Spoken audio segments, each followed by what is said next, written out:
गरीब परिवार के घर में आई बाढ़। जोरदार बारिश हो रही थी। उसमें भी सुनील बरसात में भीगते हुए अनाज की बोरी उतार रहा था। अरे तेरे में दम नहीं है क्या? क्या मर्द बनेगा रे तू? देखियो जरा तेरे साथ के बाकी मजदूर 50 किलो अनाज की बोरियां एक बार में उठाकर गोदाम में पटक रहे हैं और तू कछुए की तरह ढीला काम कर रहा है। बेटा आज तो तेरी पगार काट दूंगा। पैसे कटने की बात पर सुनील रोते हुए मालिक के आगे गिड़गिड़ाने लग जाता है। नहीं सेठ जी, मेरी पगार में से मत काटना। अब जल्दी जल्दी काम करूंगा पक्का। कुछ देर में वो अनाज की बोरी उतार कर गोदाम में रख देता है। मालिक, मैंने बोरी उतार दी, मेरे पैसे दे दीजिए। ये ले, तेरी आज की दिहाड़ी 150 रुपया। मगर मालिक, अनाज की बोरी उतारने के तो आप 200 रुपए देते हैं ना? अरे ओ लल्लू लाल, करेगा ज्यादा हिसाब किताब है। काम में इतनी ढिलाई करता है तब नहीं बोलता। तुझको 150 ही दूंगा।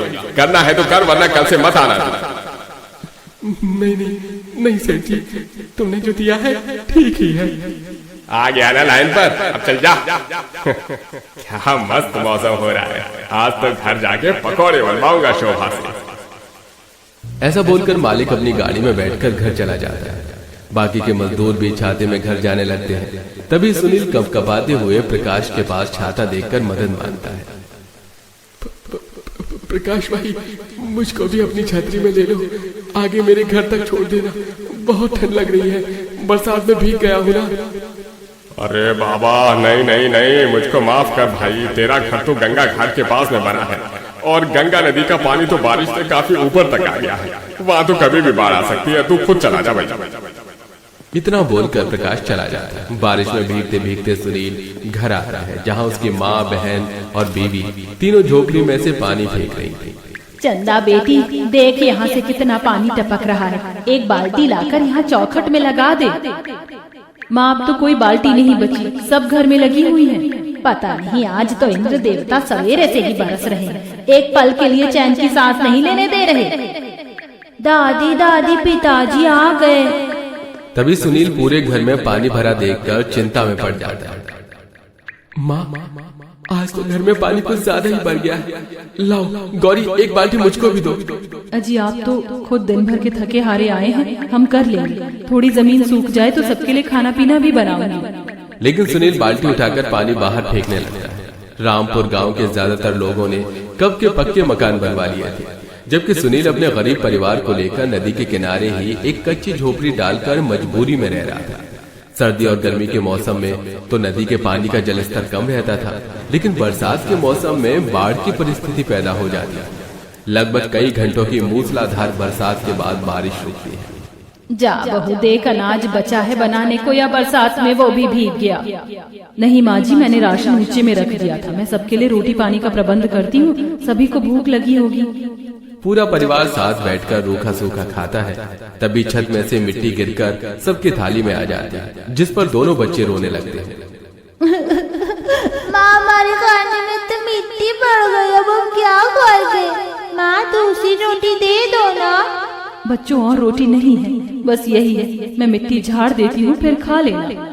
पूरा परिवार दुख में किसी तरह मन मारकर उसी मिट्टी लगी रोटी को खाता है, जबकि अमीर लोग अपने पक्के मकानों में पकौड़े खाते हैं और मानसून के सुहावने मौसम की खुशी मनाते हैं। ऐसे ही दिन गुजरते हैं और अब लगातार घर में पानी भरने के चलते घर की कच्ची मिट्टी की बनी दीवारों में सीलन भर गई थी और कच्ची होने लगी थी। भैया, अब हमको अपना घर भी पक्का बनवा लेना चाहिए। देखिए, पूरी की पूरी दीवार कच्ची हो गई है। अब तो छत भी इतनी ज्यादा टपक रही है। कहाँ से लाऊं पक्का घर बनवाने के लिए पैसे? अरे ना तो मैं अमीर हूँ, ना तेरे गरीब भाई की इतनी तगड़ी मोटी कमाई है कि पक्का मकान बनवा लूं। एक यही जगह है जहाँ अब रह रहे हैं हम। अरे कोई बात नहीं सुनील बेटा, अरे कुछ नहीं होगा। 2-4 महीनों की तो बरसातें हैं, ये टाइम कट जाएगा। ऐसा बोलकर पूरा गरीब परिवार एक दूसरे को हिम्मत देता है, लेकिन हर दिन उन्हें बारिश के कहर का दुख उठाना पड़ता रहा। जहाँ वो दिन भर पानी साफ करते तो वही रात में भी सो नहीं पाते थे। बेचारे गरीब परिवार वालों का दिन रात जैसे बरसात का पानी साफ करने में बीत जाता है। एक दिन गौरी नदी पर पानी भरने आती है तो पानी का जलस्तर काफी ज्यादा बढ़ा देखकर वो डर जाती है। हे भगवान, नदी का पानी तो उफान पर आ गया है, अब हम कहाँ जाएंगे? यही सोचकर पूरा परिवार परेशान होने लगता है और रात में सब बातचीत करते हैं। जी आप कैसे भी करके अपने मालिक से पैसे ले आओ, घर पक्का नहीं हुआ तो हम सबको फिर से दर दर की ठोकर खानी पड़ेगी। ठीक है गौरी, मैं कल मालिक से पैसे मांग कर देखता हूँ। अगले दिन सुनील अपने मालिक के पास आकर पैसे मांगता है। सेठ जी, मुझे पैसों की जरूरत है।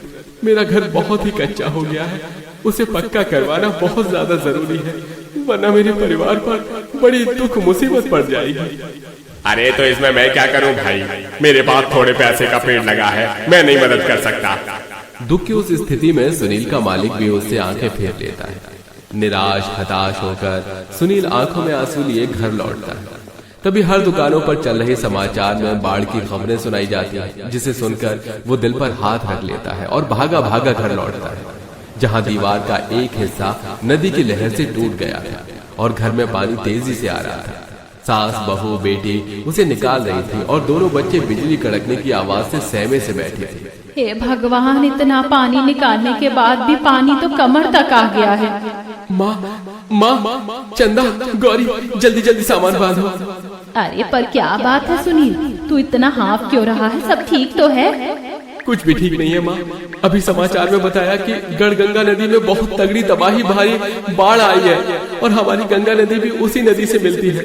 बाढ़ का पानी किसी भी टाइम आने वाला है। माँ सामान बांधिए। ये सुनकर सुलोचना व्यथित मन से अपने कच्चे मकान को निहारते हुए कहती है, किसी तरह इस घर में टाइम तो कट रहा था, अब ये जगह जमीन भी छिन जाएगी। कब तक और कहां कहां दर दर भटकाएगा भगवान तू। पूरा परिवार सामान इकट्ठा कर ही रहे थे कि नदी का पानी बाढ़ की लहर में बदलकर घर में तेजी से भर जाता है और घर की एक दीवार टूटकर खाट में पड़े सोमनाथ पर ढह जाती है। अरे बचाओ, बचाओ। तड़पते तड़पते उस बेचारी की चीख बाढ़ की लहरों में समाकर शांत हो जाती है और पूरा परिवार बाढ़ में बहने लगता है। आंखों के सामने पति को खो देने के बाद सुलोचना सुध बुध खो देती है। सुनील के बापू कहाँ चले गए तुम? मुझको भी संग में ले चलते, तुम्हारे बिना मैं जी के क्या करूंगी।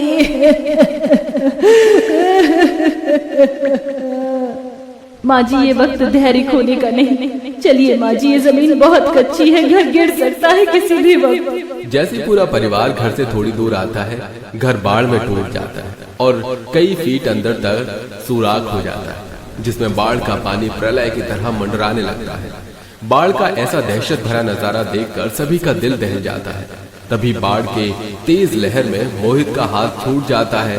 बिजली जोर जोर की कड़क रही है। माँ, पिताजी, मुझको बचाओ, बचाओ।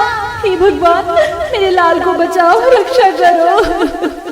अजी मेरे मोहित को बचाओ, अगर उसे कुछ हो गया तो मैं जिंदा नहीं रहूंगी। मैं मोहित को कुछ नहीं होने दूंगा। गौरी, चंदा, आहिस्ता आहिस्ता आगे आओ। सुनील पानी में बहते हुए बढ़ता जाता है। आकाश के पंछी भी बाढ़ के कहर में कोलाहल मचा रहे थे। पेड़ टूट टूट कर गिर रहे थे। बारिश का कहर जैसे संकट बनकर उन गरीबों पर आन पड़ा था। लगातार तूफानों और बारिशों से लड़ते हुए उन सब का शरीर निर्बल हो चुका था। हम में से कोई नहीं बचेगा, हम सब गंगा मैया में मिल जाएंगे बहू, हम नहीं बचेंगे। माँ जी हिम्मत रखिए, हम बच जाएंगे। तभी एक हवाई जहाज आसमान में उड़ता दिखता है जो उनकी तरफ आ रहा था। घबराइए मत, हम आप सबको बचाने आए हैं। बचाव दल को देखकर गरीब परिवार की टूट चुकी आशा फिर दोबारा जगती है। कुछ देर में हेलीकॉप्टर वाले उन सबको बचाकर उड़ान भरते हैं और सूखी जगह पर आ जाते हैं, जहां उनकी तरह सैकड़ों हजारों गरीब लोग शिविर कैंप में दुख मुसीबत में रह रहे थे, क्योंकि उनके भी घर टूट चुके थे। देखिए, फिलहाल आप लोग खा पीकर आराम कीजिए और किसी बात की चिंता मत कीजिए। सरकार की योजना के तहत जितनों के घर गिर गए हैं, हम आपको काम देंगे जिससे आप अपना घर बना सकते हैं। ये सुनकर सबको तसल्ली सी आती है। अब सुनील के साथ उसकी बहन और पत्नी दोनों काम करवाती हैं, जिससे वो तीनों थोड़े पैसे में खाते हैं और बाकी की कमाई घर के लिए बचाने लगते हैं, जिससे कुछ महीनों में वो एक छोटा पक्का मकान तैयार कर लेते हैं और हंसी खुशी रहने लगते हैं।